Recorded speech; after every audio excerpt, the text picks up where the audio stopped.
Spirit warriors know what their weapons are, how to use them, who their true enemy is, and are prepared to give an answer for their faith, all to help others and themselves gain spiritual freedom.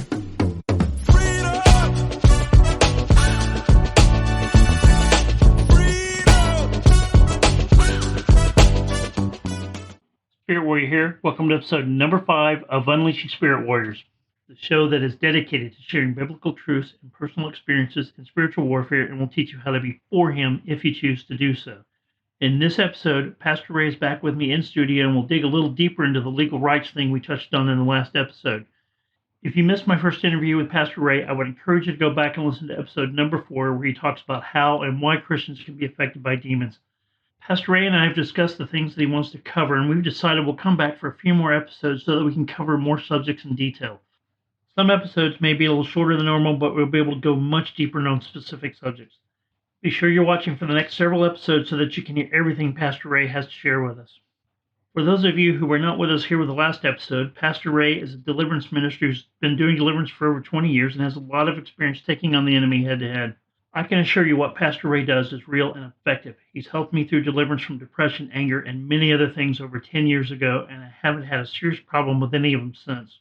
I know from firsthand experience that spiritual warfare is real and that sometimes we need assistance from others to help defeat the enemy in our lives. That's what being a spirit warrior is about, helping others and yourself gain spiritual freedom. Welcome back to this episode of Unleashing Spirit Warriors, Pastor Ray. I'm so happy to have you with me here again. Well, I'm certainly glad to be back, and I hope that the information that I provide is helpful to people. Pastor Ray, in episode number 4, you told us about how and why Christians can be possessed or demonized. You explained that possession of a Christian is not about ownership, but legal rights to possess. Can you quickly explain the difference of those again for those who may not have been here for the previous episode, and maybe to refresh those who were?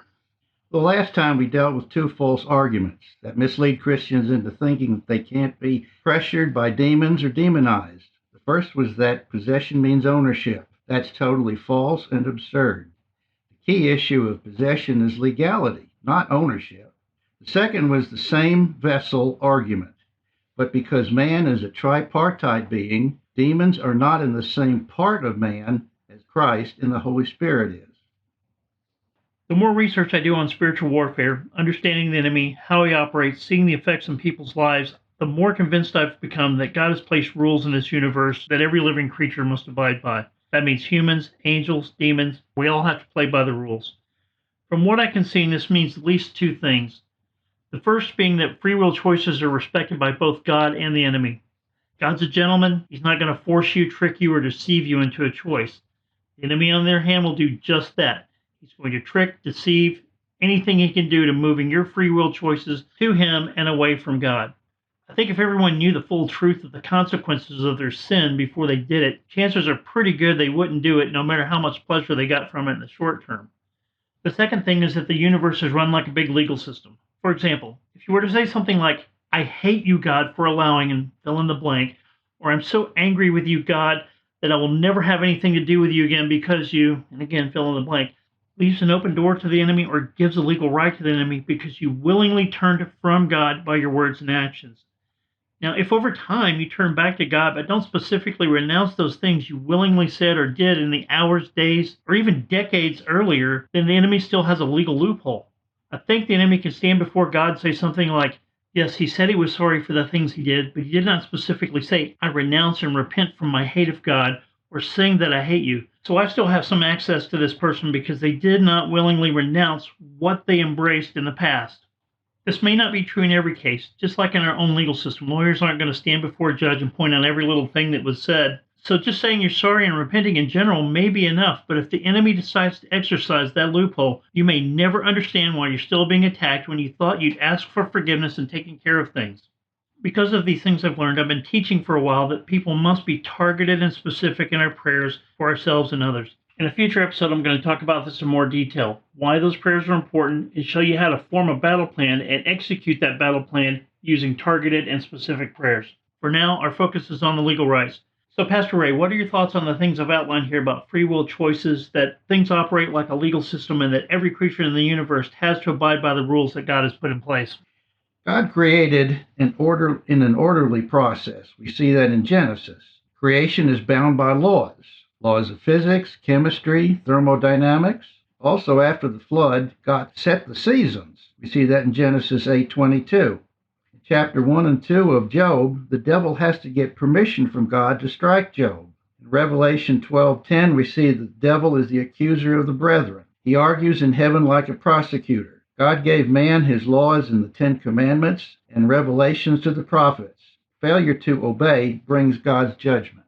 All right, in Ephesians 4:27 says, don't give place or opportunity to the devil.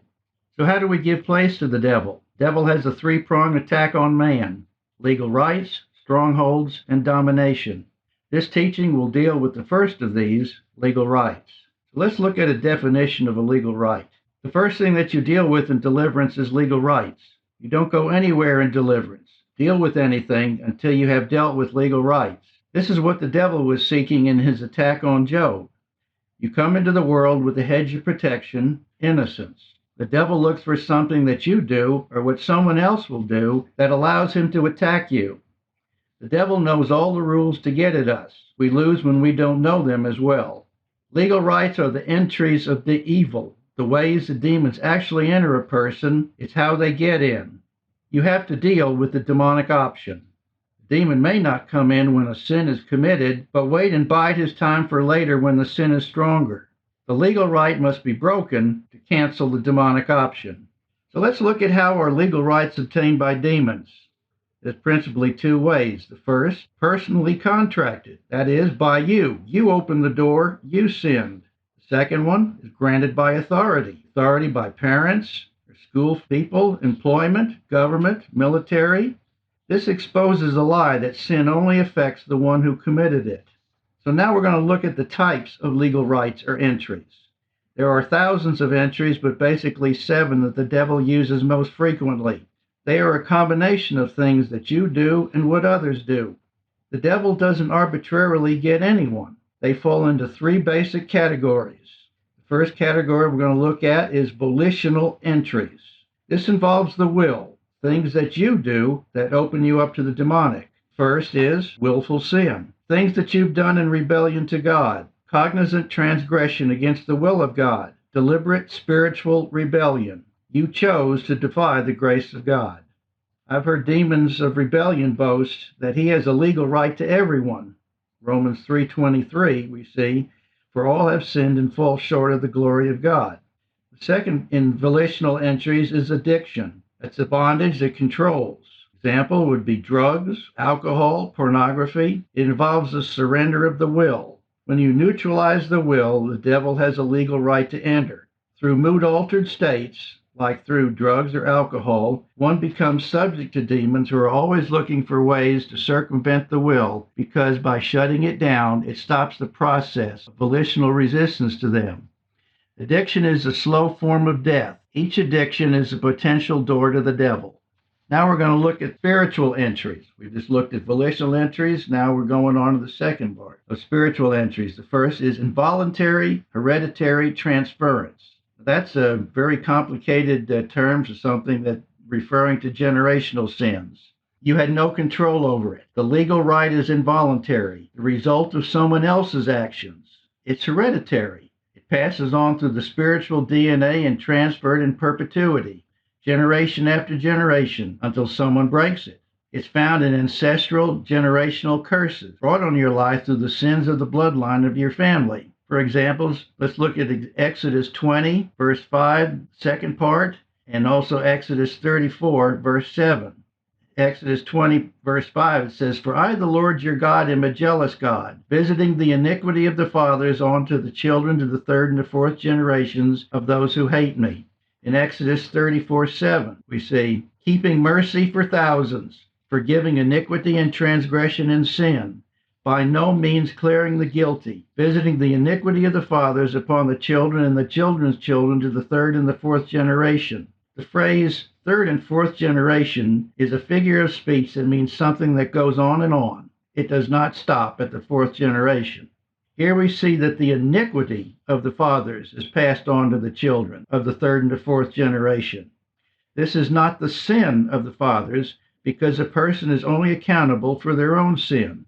We read in Deuteronomy 24:16, "The fathers shall not be put to death for their children, nor shall the children be put to death for their fathers.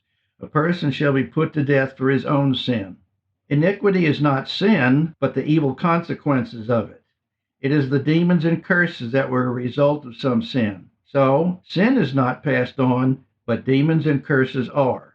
The second part of spiritual entries is occult entanglement or indulgence. What we're seeing here is any act of sorcery or divination. Any of the 9 acts listed in Deuteronomy 18, verses 10 and 11. These develop a contractual obligation or covenant to the demonic. They are different from all other sins because they involve a contractual allegiance or a legal contract to Satan and a cohabitation with evil. An example would be the Ouija board, horoscopes, psychics, witches, etc. Salvation covers sin for eternal purposes, but doesn't break the contract with the evil of occult sins. Breaking these legal rights may involve repentance, renouncing and breaking curses and dedications, and reversing satanic or witchcraft ceremonies done by ancestors, yourself, or performed on you. You read in Deuteronomy 18, verses 10 and 11. "There shall not be found among you anyone who makes his son or daughter pass through the fire, or one who practices witchcraft or a soothsayer, or one who interprets omens or a sorcerer, or one who conjures spells, or a medium or a spiritist, or one who calls up the dead." So let's look at those that are listed in verse 10. The first one is pass through the fire. This is referring to worship of Molech. This involves human sacrifice, also includes abortion, and includes passing through the fire and fire walking. Second one, witchcraft or divination, seeking to know the unknown by something outside the normal. This takes away the dependence on God, and it is an attack on the person of God. Next one, soothsayer or observer of times. The devil cannot know the future. An example of this would go into a fortune teller or reading a horoscope. Okay, the fourth thing we saw in verse 10 is omen or enchanter. That is the reading of something to gain an insight. An example of that would be reading tea leaves, tarot cards, or playing the Ouija board. All right, and the fifth one in that verse is sorcerer or witch. An example of that would be a witch doctor, or a Mexican curandero, or Harry Potter. We look at verse 11. First one is conjure spells or charmer. That's someone who uses knots, incantations, curses, or dolls for spells. Second one in that verse is medium or wizard. That is someone who goes into trances or contacts spirits. An example would be seances or psychics. The third one in that verse is spiritist or wizard. That's someone who calls on spirits. Example of that would be a channeler, games of light as a feather, or Bloody Mary. And the last one in that verse is necromancer. That's someone who calls up the dead. Pastor Ray, you mentioned a few things that I think some people will be surprised by. Harry Potter and games like Light as a Feather, Bloody Mary, Ouija boards, and I'll even add Halloween festivities to that list. There have been some very popular things over time, such as Hunger Games, the Twilight series, and one of the more popular things out there today, Squid Game. I don't want to go into all the details of these things right now, but I want to encourage the listeners to go look them up. John Ramirez has a YouTube video, which is a warning about Halloween. Isaiah Saldivar has a YouTube video called Squid Game, Should Christians Watch It? And I'll provide more details about this at the end of the talk. Because some of these things are so popular, many Christians think they're okay. Personally, over the years, I've learned that if something's really popular in our culture today, you better take a hard look at it. Chances are it's not godly in nature and it could be harmful spiritually. Many people will take the position of, I'm not doing these things, I'm just reading the books or watching the movies about those subjects. It doesn't harm me. I've heard people say that the Deuteronomy 18 that you talk about is just Old Testament, and we no longer live under the Old Testament rules, so we have freedom to do these kinds of things. What has been your experience with these kinds of things, and how would you respond to somebody who thinks it's just harmless fun or can actually help in the case of a horoscope? Well, actually, anything that God said in the Old Testament, thou shalt not, is still valid today as in Old Testament times. We read in Matthew chapter 5, verses 17 and 18, and this verse isn't read because these are the words of Jesus himself. He says, "Do not think that I came to destroy the law or the prophets. I did not come to destroy, but to fulfill." Verse 18, "For assuredly I say to you, till heaven and earth pass away, one jot or one tittle will by no means pass from the law till all is fulfilled." We also read in Luke chapter 16, verse 17. Again, this verse isn't read because it's the words of Jesus. He says, and it is easier for heaven and earth to pass away than for one tittle of the law to fail. We read in Isaiah 40, verse 8, the grass withers, the flower fades, but the word of our God stands forever. So here we see that Jesus says that the law will never pass. It's valid, it stands forever, and that not one jot or tittle will fail. So we can't say that the Old Testament laws are not valid today, because they are. The things that have changed is the way man worships God. That is because Jesus came to be the perfect sacrifice. So the old sacrifices are not pertinent today, but the laws about the sin and the violations of his laws are just as effective and valid today as they were back in Old Testament times. Thank you for that. That's very helpful. So what are some of the other legal rights or entries that you started to talk about?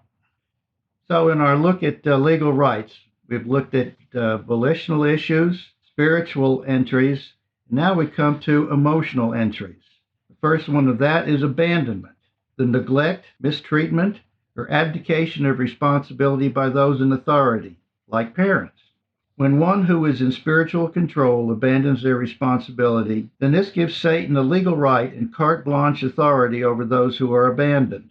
Now, here I need to deal with the topic of spiritual authority, which is important in spiritual warfare. Spiritual authority follows civil authority. God has given spiritual authority to those that have civil authority in any kind of position. Parents have that because they are legally responsible for their children. Because God has given headship of the family to the father, his actions carry more weight in spiritual issues. When civil authority ends, then so does spiritual authority. Parents lose that when children have reached the legal age of adulthood. This is important when it comes to breaking curses off of them. I will deal with this more when I cover curses. When God deals with nations, it is according to the ruling of its leader. The Old Testament is a record of how God dealt with Israel according to the actions of its kings. On a smaller scale, God deals with corporations and organizations by the leadership of them. It is important to not be involved with immoral or illegal entities of any kind. The person in spiritual authority over you has the right to open the door to the devil for you. So now we're going to look at the types of abandonment. There's 4 types. First is circumstantial or situational abandonment. Examples of that would be death, divorce, parent or someone who's a workaholic, or due to severe illness or incapacitation. The second one is intentional abandonment. Examples of that would be abuse, incest, molestation, adultery, or drug addiction. The third one is physical abandonment. That is someone that is not present physically, or physical abuse. And the fourth one is emotional abandonment. Examples of that would be verbal abuse, or failure to show love and nurture. The last one is surprising because people don't realize that failure to show love and nurture is not only damaging to the person, but it also allows the devil to work in their lives. The second type of emotional entry is abuse. That is a severe shock to the mind and emotions when trauma occurs. It gives a legal right to the devil because the built-in spiritual immunological system crashes. It causes an emotional overload and conflict that the mind cannot reconcile. It usually causes dissociation. Now here's another important topic in spiritual warfare, that of dissociation, also called multiple personality. It occurs when a person experiences severe emotional trauma that causes the core or main personality to fragment and create a separate one to deal with the experience that caused it. I will discuss this topic in a separate teaching. It is important to understand this in deliverance ministry. To break the legal right of abuse, it is necessary to minister to the fragmented personality as well as the core person. Now let's look at the abuse process. Step 1 is the physical and emotional traumatization in itself makes one vulnerable to demonization. Step 2, what happens to us when we've been abused? It doesn't seem fair that you're the victim and you get the demon. Don't look for cosmic justice. The devil doesn't play fair. He loves to victimize victims. Abuse can lead to the development of a root of bitterness and sometimes proceed to full-blown hatred, rage, and murder, especially in the fragmented personality.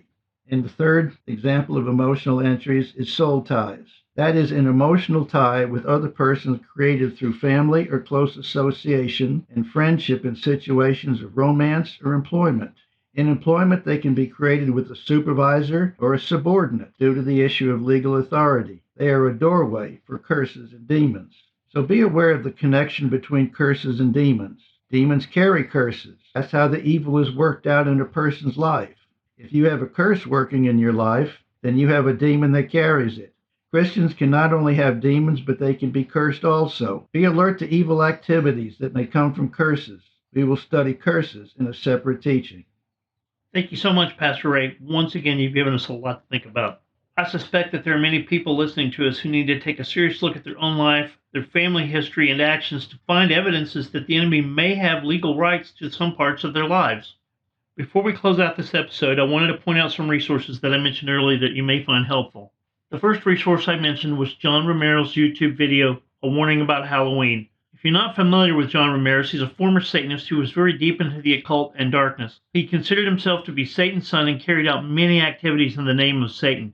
In this video, John talks about how Satan loves it when Christians celebrate Halloween and other things you just may not know about why Halloween can be very dangerous for Christians. The second resource I mentioned was Isaiah Saldivar's YouTube video, Squid Game is Demonic, Should Christians Watch It?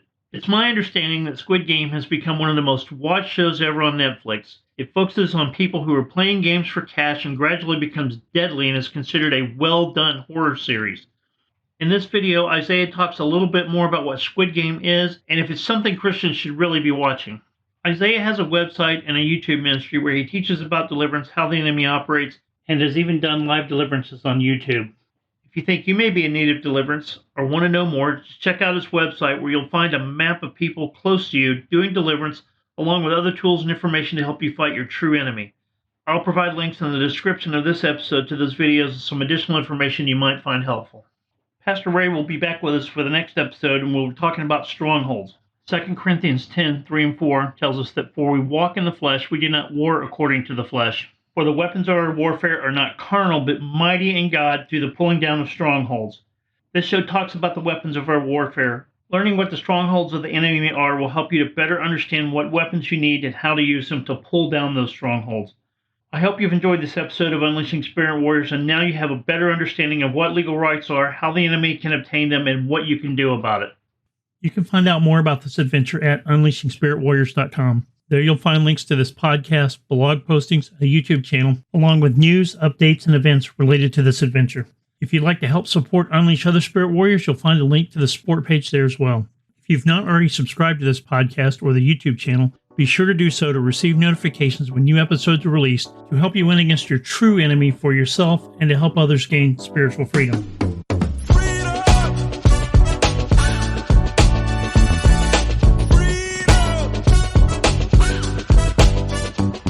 I've been running through the jungle with the line, 9 line. Got me moving God's speed, I just slayed another giant. I ain't worried about my legacy. What's my execution?